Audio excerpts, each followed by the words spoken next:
Do you fancy learning how to make this utterly delicious olive, rosemary and sun-dried tomato focaccia today? Well, if you do, run out to the shop and get yourself some strong bread flour, olive oil, yeast, sea salt, black olives, sun-dried tomatoes, rosemary, a sprinkle of enthusiasm, and join me in the kitchen. So focaccia is a leisurely recipe, and what I mean by that is that you have to make the dough, you knead it, and then you need to let it proof and rise, and then you knock it back again, you pop it into a tray, and then you let it rise again for another hour. So you don't do this when you're in a rush. So that being said, it's super simple to do. So for the actual dough, I've got my bread flour. I'm using one of these mixers with the dough hook on it, but you can do this by hand as well, which I'm going to show you in a second. And then you've got your yeast, fast active yeast, a good sprinkle of sea salt, and then some warm water which will activate the yeast, 300 mils going in there, and then 3 tablespoons of really lovely olive oil, and that goes. And then pop this on and let it do its magic. Now if you don't have one of these, what you would do is put your flour into a bowl and then put in the yeast, put in the sea salt, the olive oil, and then make a little well in the center.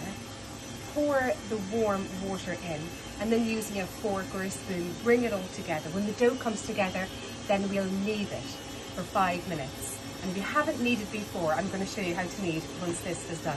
You need to let it work for 5 minutes. Okay, so that has been doing all the work for me for 5 minutes. But I'm going to show you how to knead dough if you've never done it before. Oh, it's so lovely and soft. Okay, so on an oiled surface, which I haven't done yet, so let me just put a little bit of oil on here. The more olive oil that you can get into your focaccia, the better. Okay. So when you're kneading, what you do is you use this part of your hand. This is your kneading trough. And what you do then is you push the dough away from you. So if you want to come in a little bit closer so you can see this. And then you pull it back, you turn it around, and then you do the same again. So you're stretching the dough. The more you knead, the lighter it'll become, and you get that gorgeous, lovely, airy, like focaccia that we all love. So turning around, kneading, pushing like that, pushing, and that's it.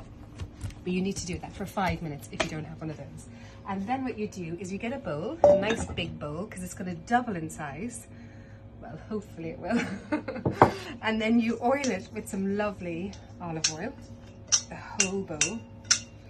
You pop this in to the center, like so. And then you get a clean tea towel. Pop this over the dough and the bowl, and then you place this somewhere warm. I usually put it near my boiler, the heater boiler, for an hour, and it'll double in size. Would you like to see some magic? Look, it's doubled in size. Oh, it's just heaven. And a plump like that. It's just gorgeous and airy and heavenly, and you can feel the olive oil. It's just gorgeous. What you do then is get a baking tray, a nice big one, and you want to oil it with some olive oil. Again, more olive oil. Use a pastry brush or use your hand like I do. Olive oil is very good for your skin too.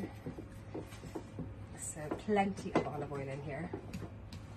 And then I get this, pop it in, and then you need to push it out so it gets into every single corner. Don't do this with a rolling pin, just do it with your hands. It feels so nice. Focaccia, besides being the most delicious thing that you'll eat, is so fun to make. Really enjoy the process of the kneading and the touching of the dough. It's super fun. Okay, and then you want to cover that with a tea towel. Again, I know, you've got to wait another hour. And that goes back over to your little warm spot until it doubles in size again. So it's been an hour and the dough has risen again, and now it's really gorgeous and light and airy. So the first thing you want to do is get your clean hands. This is the best, I'm such a kid. And push them into the dough to make those signature little dumplings. dimplings? Dimples, not dimplings, dimples. Make the signature focaccia dimples like that. And that's great because we're going to put all the olive oil in there, and so the olive oil will just seep into the little focaccia dimplings. We're going to call them dimplings from now on, not dimples.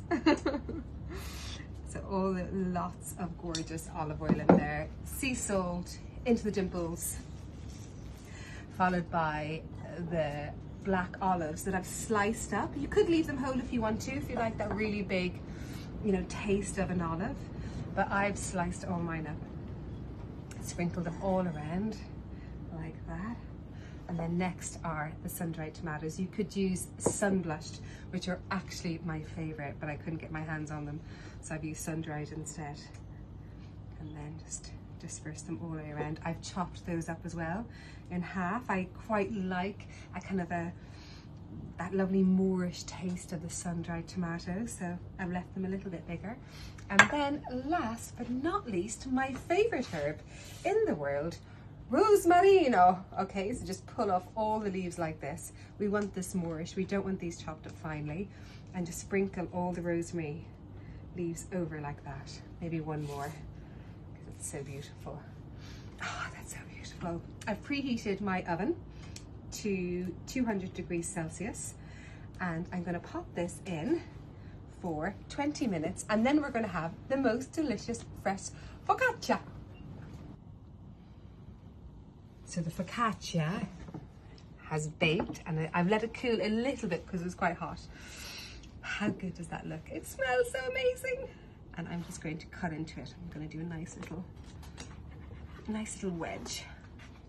I love serving this just with olive oil, but you could also do it with my wild garlic dip or my herby creamy garlic dip. All of them are up on my website. But look at this yummy spongy focaccia.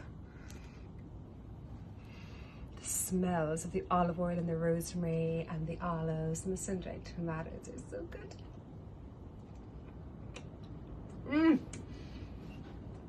I am literally transported back to Italy, but I've got no air miles. Hope you enjoyed watching how to make this delicious focaccia, and please go try it. It's so worth it. Mwah, mwah.